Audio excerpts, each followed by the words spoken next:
where you see the passing of time. The crowds in St. Peter's Square are praying like mad for the Pope's light. Where moments refuse to die. This is a momentous hour in world history. This is the invasion of Hitler's Europe. And where victory lives on. Plenty of girls are being kissed by plenty of boys they don't know, and they do not care. You can love it, hate it, embrace it, or turn away.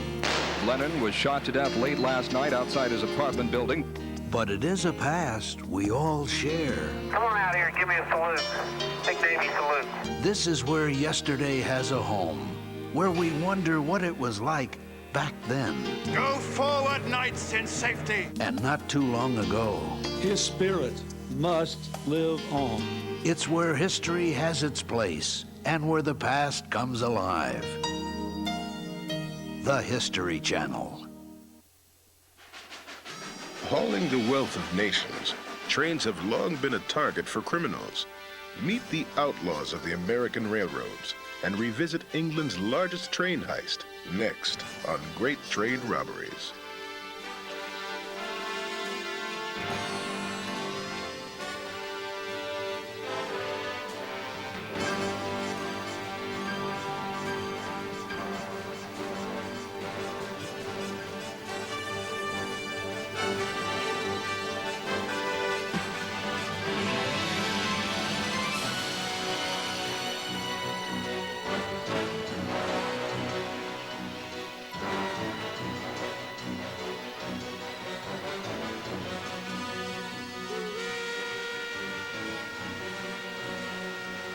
The great American railroads were vital to building a nation and unifying a continent.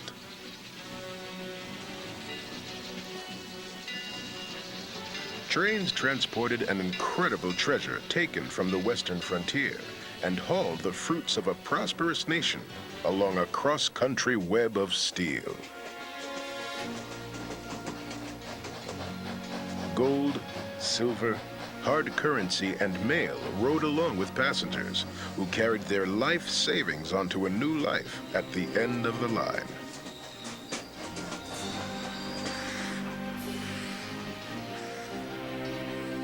Standing in the way of this great flow of wealth was the train robber.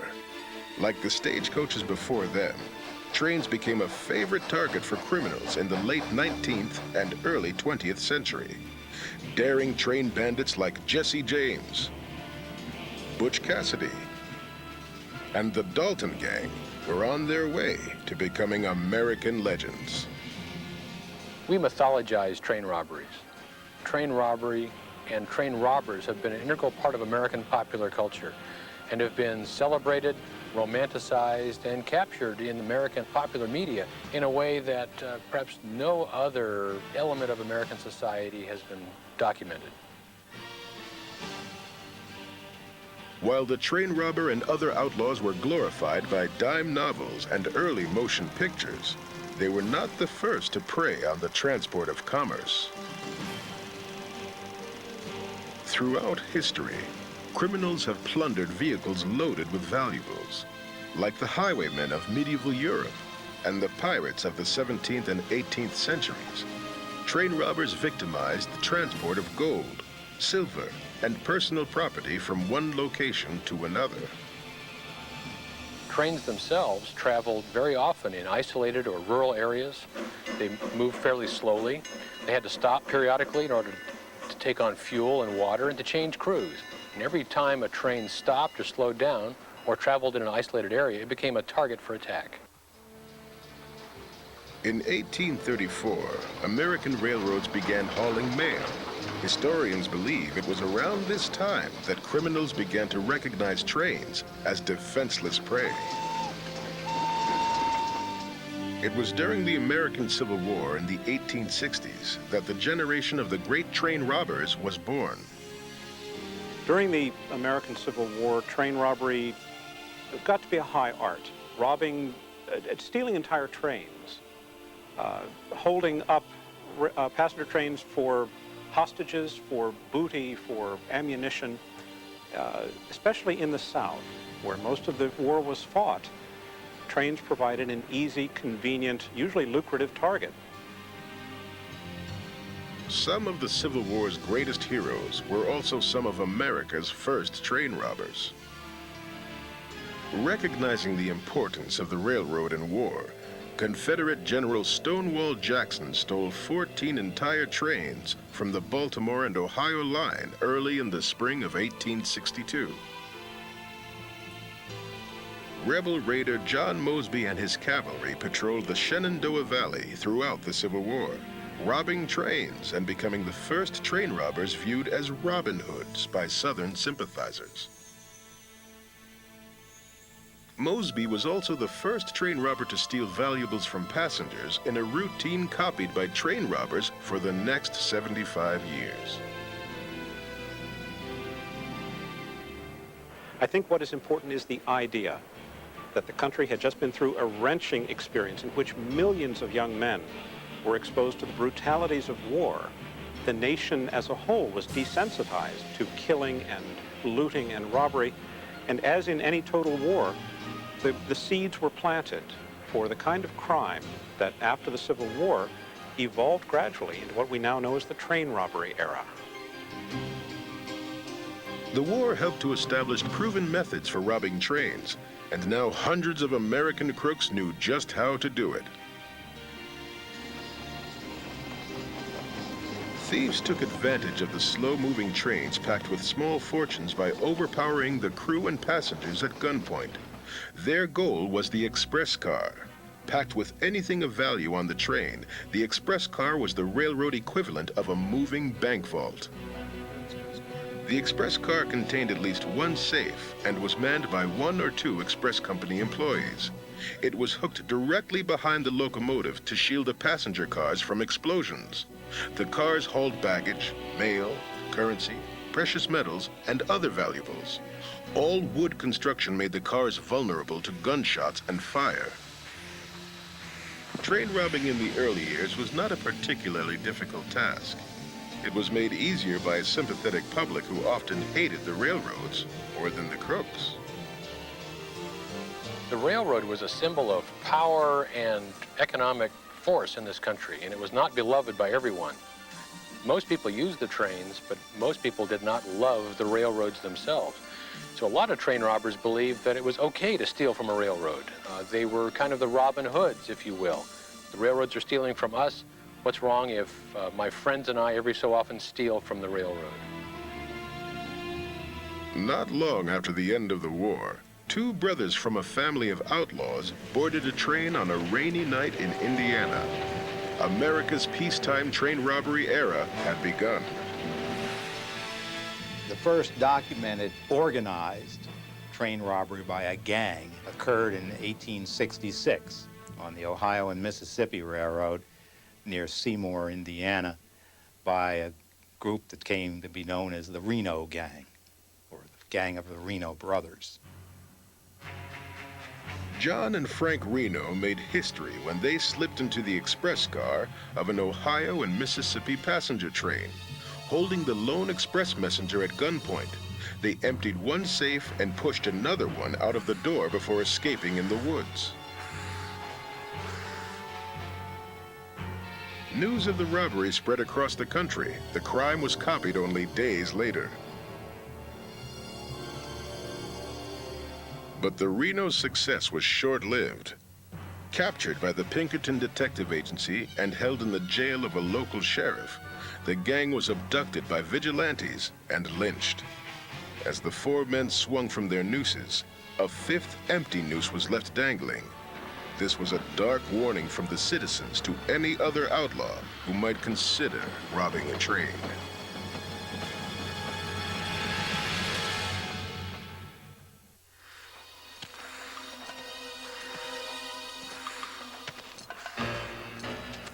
The primary target for train robbers was the express car. Messenger and express companies like Wells Fargo and the Adams Express Company operated the cars independent of the railroads and were responsible for the safe delivery of thousands of dollars in precious metals and currency with almost every journey. After boarding a stopped train, the robbers then had to get into the express car. Often, only a lone unarmed express messenger stood in the way. They knocked on the door. Oh, that's how they tried to get into the express cars. And most of the expressmen would not open. You have to feel like you're an expressman to understand what's happening here. When the train suddenly stops at a place where you know it shouldn't be, you know something is going on. In the early years of train robbery, express cars were made of wood slats, affording the helpless express messenger with little or no protection. Expressmen who resisted were often shot through the open slats of the express car. As cars became more secure, robbers set them on fire or blew the doors off with dynamite to gain entry. While the process of stealing from a stopped train became standardized among train robbers, the methods of bringing a train to a halt were not. The easiest and safest method was to simply wait for the train to stop for water or fuel in a remote location. More drastic plans included building bonfires on the tracks, posing as railroad employees, or derailing a speeding train by removing track. Derailing was extremely hazardous to the train's passengers and crew, and was only carried out by the most desperate and vicious criminals, including the infamous James Gang. Like with many robbers, Jesse and Frank James graduated into train robbery. They first got involved in outlawry because they were disaffected from the Civil War. They had fought as guerrillas on the side of the South, and so they had a great deal of bitterness, both Frank and Jesse did, against not just the North, but against established order. And of course, established order meant the train companies and the banks.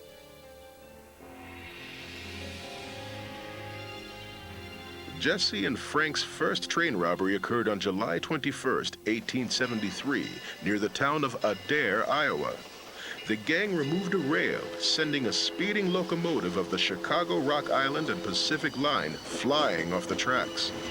As the crew tried to rescue the engineer, who was already dead in the crumpled cab, the James Gang relieved the express car safe of close to $1,700, and then robbed the dazed passengers at gunpoint. The James boys proved their utter disregard for the law by derailing the train, killing innocent people and stealing from innocent travelers. Well, they did rob passengers. Most of your Western outlaws did not do that. They kind of looked down upon that. But in Jesse and Frank James's case, when they robbed trains, especially if something didn't go right in trying to get money from the safe in the express car, then they would turn to the passengers, and they very frequently would make a pass through the train with a bag demanding all the watches and the money and so on that people had in the cars. Another family of outlaws followed in the footsteps of the James brothers and cut a path of crime from California to the Oklahoma Territory. Grat, Bob, Emmett, and Bill Dalton formed the nucleus of the Dalton Gang, which robbed at will and evaded the law for nearly 10 years. They seemed to be inspired by the James boys. Most of the trains that they robbed, surprisingly to most people, were not in Oklahoma and not in the Midwest, even though this was a Midwest family. The trains they robbed were in California, and they robbed at least 3 or 4 trains in the San Joaquin Valley of California. Cutting their teeth robbing the express cars of the Southern Pacific Railroad in California, the Daltons finally met their match on July 15, 1892, while robbing a Missouri, Kansas, and Texas train at the station in Adair in the Oklahoma Territory. The gang was ambushed by 4 lawmen hiding in a shack next to the tracks and immediately returned fire. The ensuing gun battle went the Daltons' way. The flimsy shack provided little protection for the lawmen, and they were all wounded.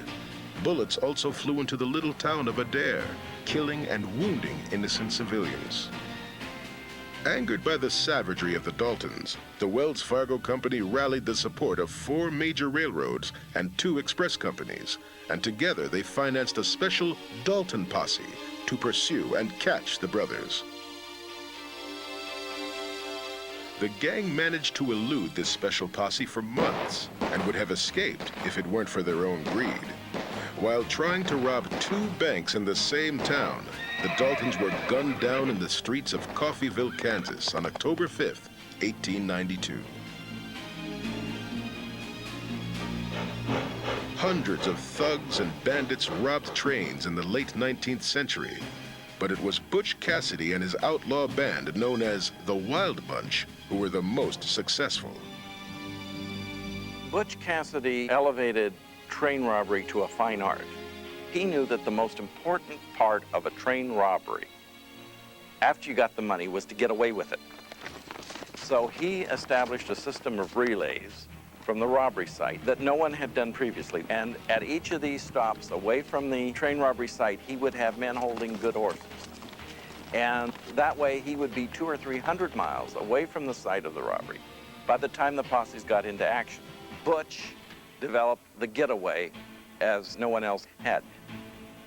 Butch Cassidy and the Wild Bunch pulled off their biggest heist on August 29, 1900, robbing a Union Pacific train near Tipton, Wyoming. The Tipton robbery was a fairly typical operation of the Wild Bunch. They had the bonfire up the track. They had crawled onto the train at the Tipton watering station and forced the engineer to stop. They then went back to the express car and asked the messenger to open up. He did put up a bit of a resistance, but they threatened to dynamite him. The express messenger had been dynamited by the Wild Bunch before, so this time he knew not to resist and opened the door. Then the outlaws blew the safe. Accidentally using too much dynamite, Butch and Sundance blew up the entire express car as well. The gang netted between $45,000 and $55,000 and fled with their take to South America. The Tipton robbery established Butch Cassidy as America's most successful train robber. During America's great train robbery era, the James gang netted over $145,000 from trains. The Daltons were purported to take upwards of $35,000, while Butch Cassidy and his Wild Bunch took over $150,000. While most train robbing gangs were able to get away with the loot and escape the wrath of angry citizens, Western outlaw Black Jack Ketchum wasn't so lucky.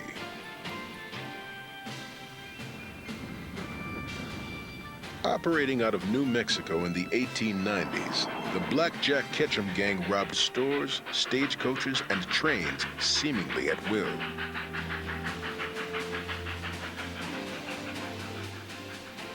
The lean cowboy bandit displayed a sense of humor in his heists. During a stagecoach robbery, a passenger complained when Black Jack stole his hat, coat, and pipe. Ketchum reached into his pocket and paid the man $7.10 for what he had just taken at gunpoint. Despite his reputation as a gentleman thief, Ketchum was on New Mexico's most wanted list, and his luck was about to run out. Local law enforcement finally caught up with Black Jack Ketchum, and he was arrested and charged with train robbery.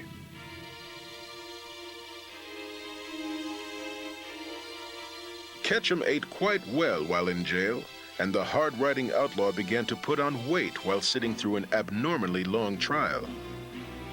Ketchum was found guilty of train robbery, and despite the fact that he hadn't killed anyone during his heists, he was sentenced to hang, becoming the only American ever sentenced to death by a court of law for robbing trains.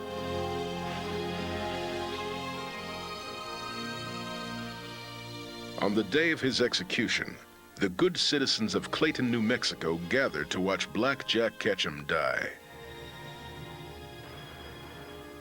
However, the hangmen failed to account for Ketchum's extra pounds when preparing the rope.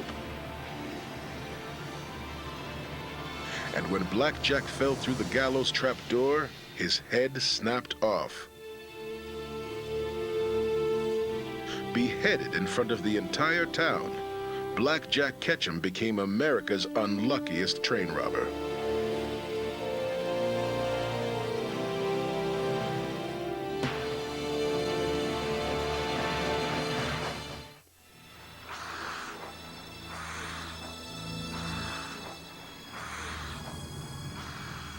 While some of the train robbers were hardened criminals who stole for a living, many were just ordinary, normally law-abiding citizens who were angered by the oppressive power of the railroads.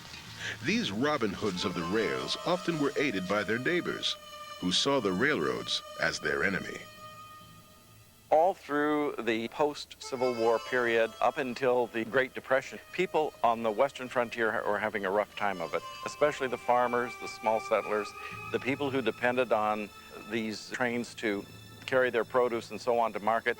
They felt always that they were gouged by the huge high rates. So the robbers who were getting even, taking a little of their money and so on, in many cases, many of these people would aid them just because they saw them as agents against the oppressive railroads. California's Southern Pacific Line was often a target for bitter citizens who turned to train robbing. The two most famous California train robbers are Chris Evans and John Sontag. Evans and Sontag is another case of people who have it in for the railroads. Hatred of the Southern Pacific inspired Evans and Sontag to rob at least 4 SP trains between 1891 and 1893 in California's San Joaquin Valley. But the pair botched at least one of the robberies, and when they were confronted, did not hesitate to kill.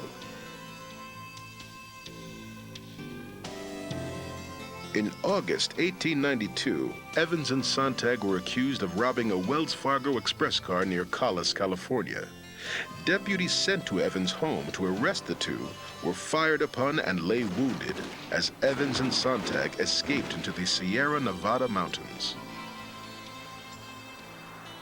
The fugitives were helped by sympathetic Californians. Some thought the pair was innocent, and others hated the Southern Pacific. They did have some close calls with the law, killing 2 deputies that were closing in on them, but still managed to elude capture for almost a year. The pursuit ended in June 1893 when a posse stumbled unknowingly upon Evans and Sontag's cabin and stopped to rest. When the outlaws returned that evening, they were fired upon from the cabin. Hiding behind a pile of manure, Evans and Sontag were ripped by bullets. Chris Evans was shot in the arm and the back, and his right eye was blown away. He managed to crawl 6 miles to a nearby ranch where he was captured.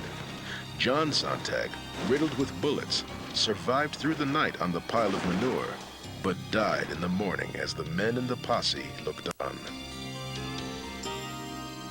The Southern Pacific and Wells Fargo had finally eliminated California's most infamous train robbers and realized that preventive security rather than chasing the bandits after the crime was the best way to protect the trains from thieves. Their first step was to arm their messengers and clerks. Shotguns, rifles, and handguns were standard equipment aboard the express cars. Many railroads, especially the Union Pacific Railroad, hired special agents to patrol the tracks and to monitor specific trains as well. Now, well-armed express messengers were encouraged by their employers to fight back and defend the express cars from robbers. Unfortunately, the robbers usually responded to stubborn expressmen by using dynamite. Many brave men were blown up or burned alive in the inferno of a blazing express car.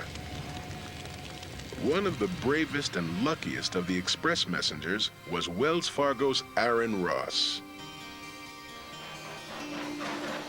On the night of January 23, 1883, Ross was aboard an eastbound Central Pacific train near Montello, Nevada, when outlaws signaled the train to stop.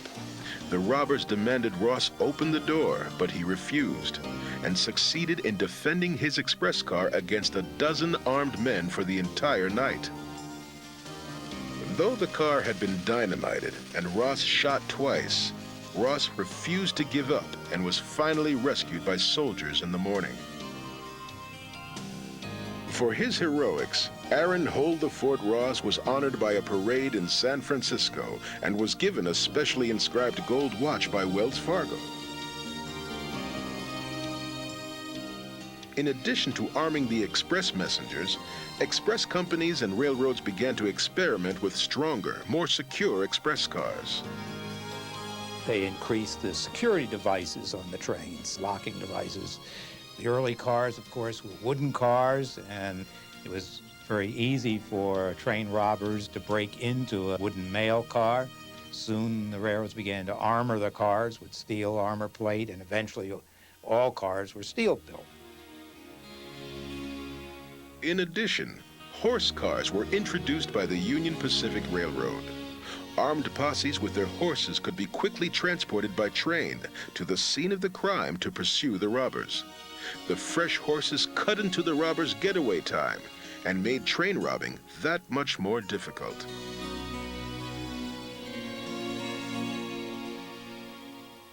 The railroads and express companies began to take an active role in law enforcement.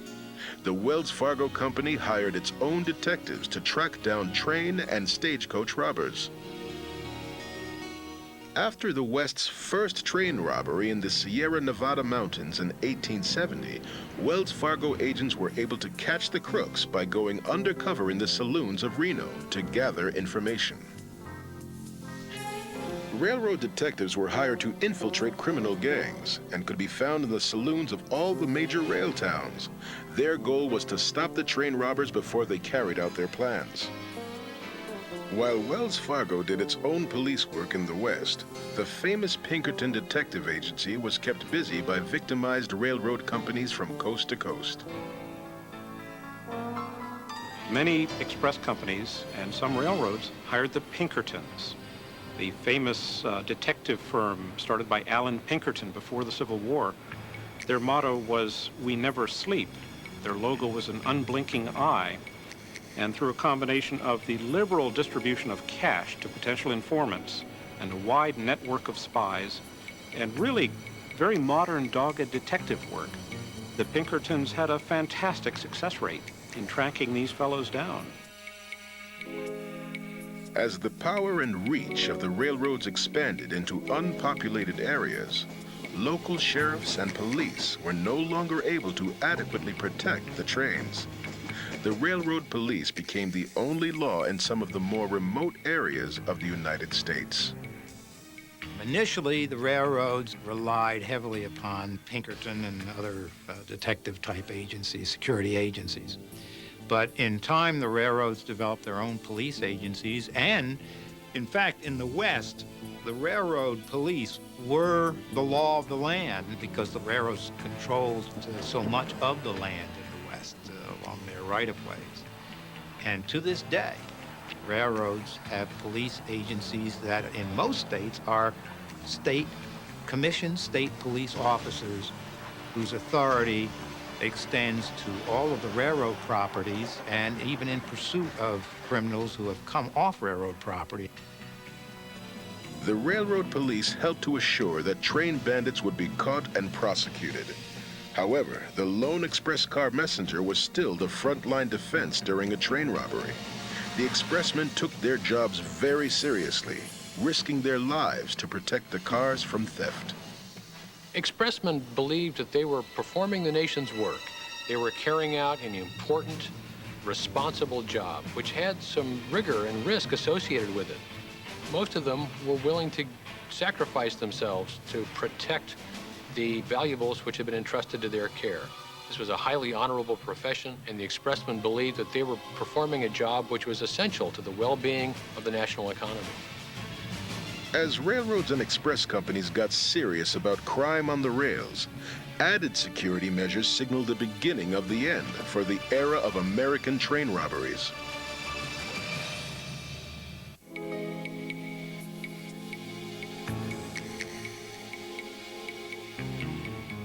By the turn of the century, express cars were no longer carrying large shipments of gold and silver.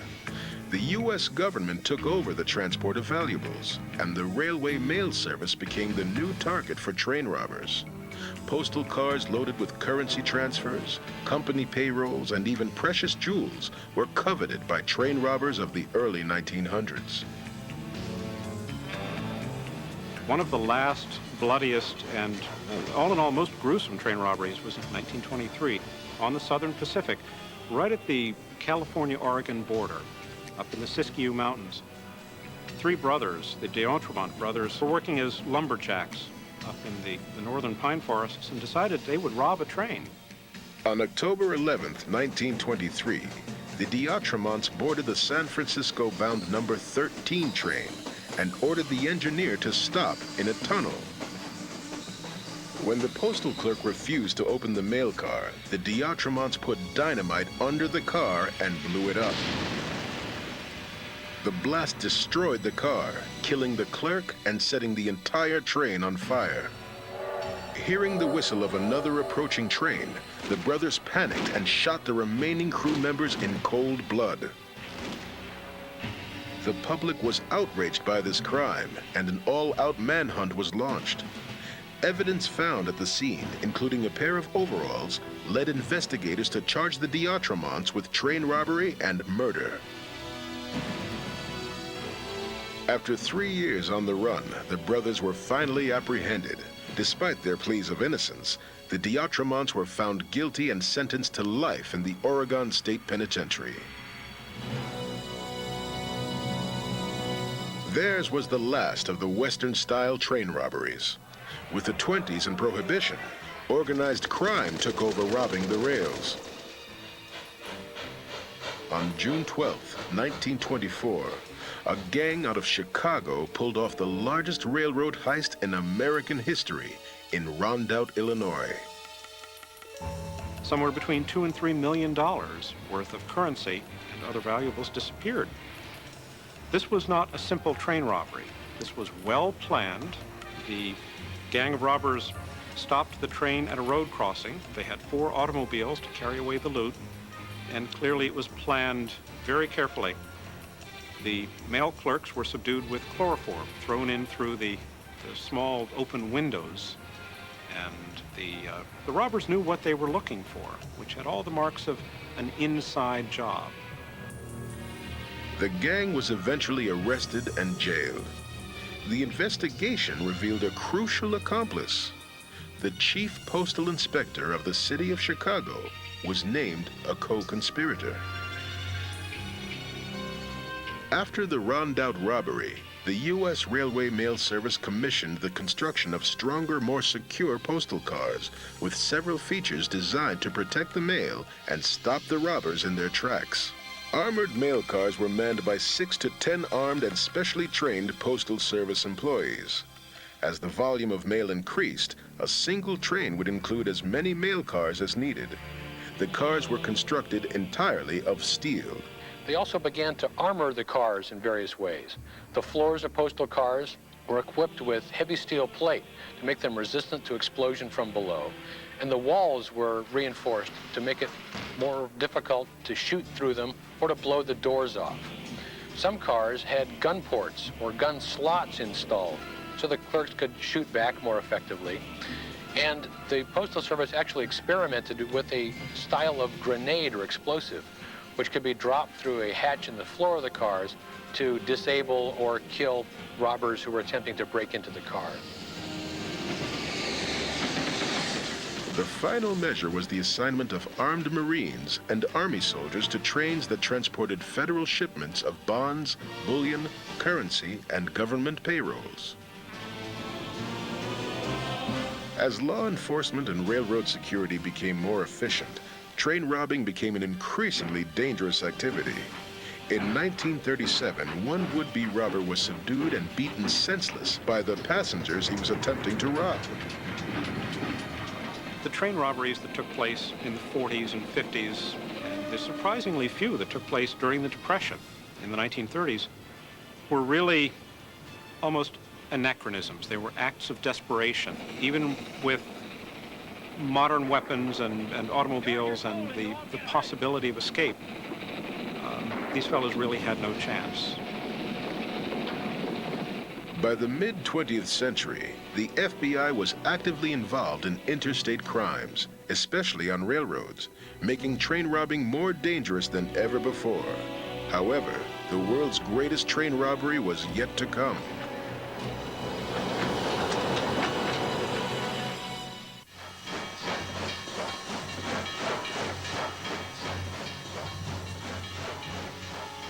While the era of the great American train robberies was over by the 1930s, the world's greatest train robbery took place in England in the summer of 1963. What is called the Great Train Robbery in Great Britain in 1963 was certainly the most spectacular, probably the most popularized and best-known train robbery of all. On the evening of August 7th, 1963, a Royal Mail train left Glasgow, Scotland for London, loaded with millions of English pounds sterling, bound for various banks. Along the route, a group of normally small-time crooks waited in the darkness. The Royal Mail was famous for its ability to deliver valuables from any part of the empire to any other part.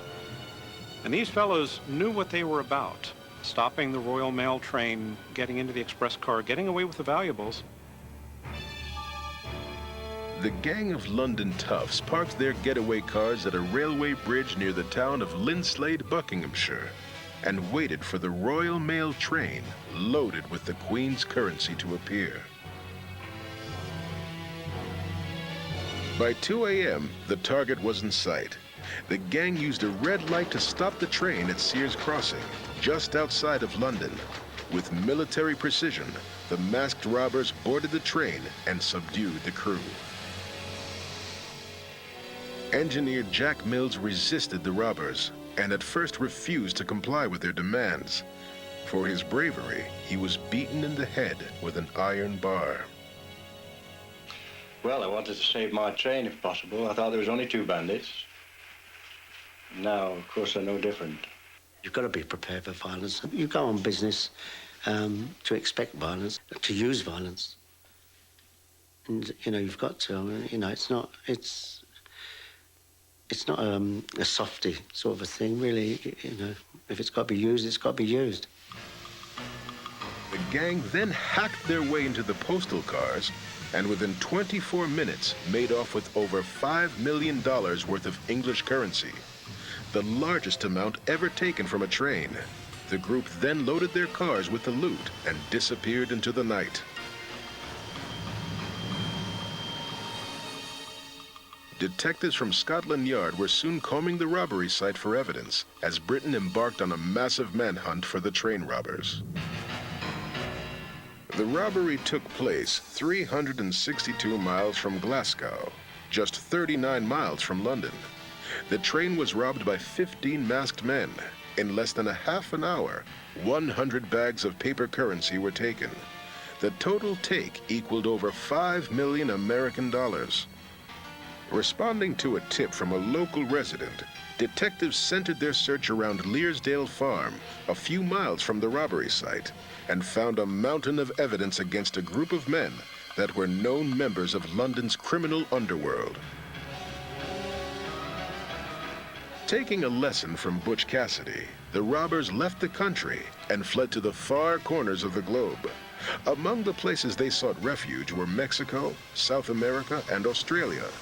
In Britain, Scotland Yard would not rest until the crime was solved and the robbers were brought to justice. Meanwhile, the fugitive robbers grew increasingly bold. When the British press overstated the amount stolen, one of the robbers wrote the newspaper to inform them of the correct amount. After years of hunting the robbers around the world, Scotland Yard detectives eventually tracked down 11 members of the gang and placed them under arrest. At the trial, much was made of the beating of engineer Jack Mills, and the judge called the robbery a sordid act of violence inspired by greed. The guilty train robbers were sentenced to 30 years, a clear message that such deeds would not be tolerated. Although most of the men were caught, the gang is still acknowledged as the greatest train robbers in history. The Great Train Robbery, I think, was a marvel of planning and execution. These men were disciplined, they were bright, and they knew how to sabotage the railroad, they knew how to get to the money, and they knew how to get away. And that, I think, is the most important aspect of any successful crime.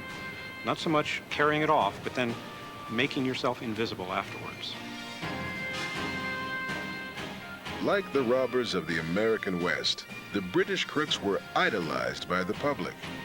Many admired the daring raid on a government train, stealing mounds of cash from the big banks. The feature-length film Buster was released starring British rock star Phil Collins. It glorified the great train robbery even further and contributed to the pop icon status of the thieves. At a time when Great Britain, in deep stress from its post-war experience, was looking for a new kind of hero. These men were regarded truly as Robin Hoods, taking the crown's money and getting away with it, a daring crime that caught the fancy of the nation. Great train robber Ronnie Biggs has been on the run for 35 years and remains a free man in exile in Brazil. Having no regrets, Biggs still sees himself as a modern-day Robin Hood.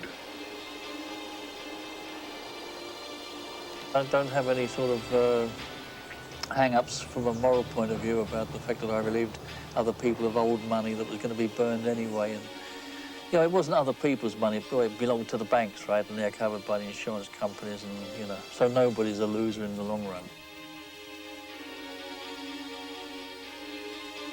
Now a cult hero in Britain, Biggs believes he should be pardoned and allowed to return home. The very fact I've been out 20 years, I've been living in exile all this time, it seems very pointless for me to continue my life as a hunted or wanted man. And I truly believe that it's about time that the British authorities really consider my case seriously, reviewed my case, and made a definite decision. Because I don't think I should be a hunted or wanted man any longer. Even after 35 years, Scotland Yard does not agree. They're just great big bullies who wouldn't think twice about how much harm they did to an individual if it paid them. I would never look upon them as Robin Hood. I'd look upon them as just bullying thugs. The days of stopping trains and blowing up express cars are over. However, the deeds of these bandits have been a part of American folklore for over a century.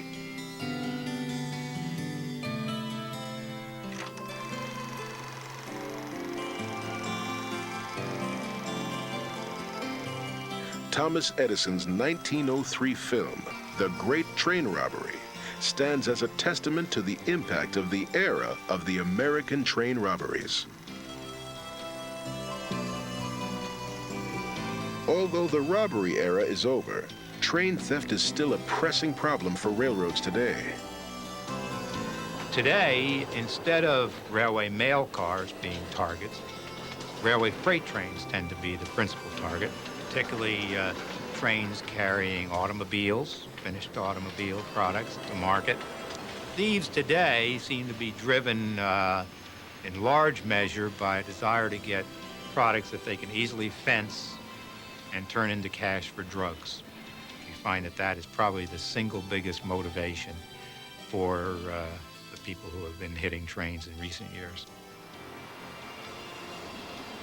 Modern train robbers are not glorified in fiction or considered Robin Hoods. To the railroads, they are criminals, pure and simple.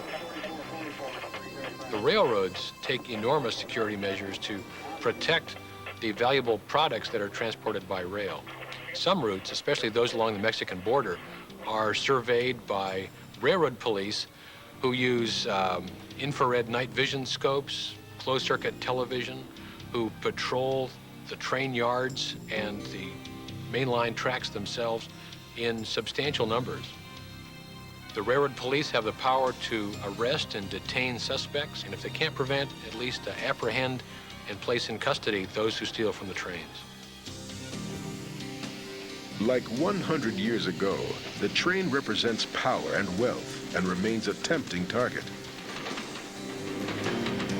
In Mexico, brazen bandits still derail trains to rob freight cars and passengers in actions reminiscent of America's train robbery era.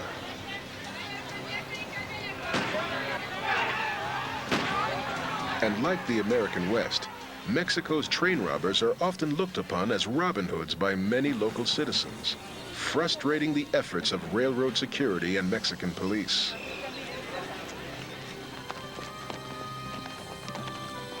Criminals have always sought quick and easy fortune. Caravans, wagon trains, and merchant ships were longtime targets for thieves around the world. But the American frontier of the late 19th century provided one of history's most fertile eras for thieves.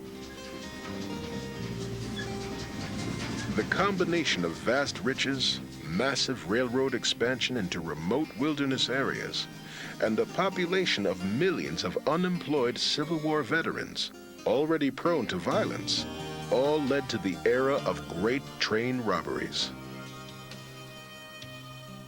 The train robbery era stands out, I think, as an example or a symptom of larger changes in American society and in our notions of crime and punishment. Before the American Civil War, something like a train robbery was almost unheard of. It just wouldn't have occurred to people either to hold up a train or to think they could get away with it. The Civil War changed us. It took away our innocence. It made us, in many cases, a nation of people inured to violence, and it spawned its own generation of hardened criminals. Robbing trains, I think, was almost inevitable. Although a dangerous and often violent criminal act, the train robbery remains a lasting legacy of the history of the world's railroads and of the nations they helped to build.